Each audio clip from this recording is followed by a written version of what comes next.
అల్లు అర్జున్ నటించిన latest movie Pushpa 2 Bollywood లో సరికొత్త రికార్డ్ క్రియేట్ చేసింది. 100 బాలీవుడ్ హిస్టరీలో ఫస్ట్ టైం ఒక డబ్బింగ్ మూవీ హిందీ సినిమా కంటే అత్యధిక వసూళ్లను రాబట్టి రికార్డ్ క్రియేట్ చేసింది. పుష్ప 2 చిత్రం తాజాగా 1500 కోట్ల క్లబ్ లో చేరిన విషయం తెలిసిందే. ఇందులో వరల్డ్ వైడ్ గా 900 కోట్లు వచ్చింది. కేవలం హిందీలోనే 632 కోట్ల వసూళ్లను సొంతం చేసుకుంది.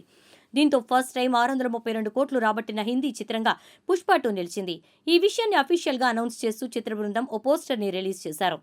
పుష్ప 2 ది రూల్ కేవలం 15 రోజుల్లోనే అతిపెద్ద హిందీ నెట్గా మారింది అని చెప్పారు. మరోవైపు సంధ్య థియేటర్ ఘటనలో హీరో అల్లు అర్జున్ కు మరో బిగ్ షాక్ తగిలింది. యుగేందర్ గౌడ్ అనే వ్యక్తి జాతీయ మానవ హక్కుల కమిషన్ కు ఫిర్యాదు చేశారు. ఒక సినిమా వల్ల ఒకరి ప్రాణం పోయింది, ఇంకో పసి ప్రాణం కొట్టమిట్టాడుతోంది.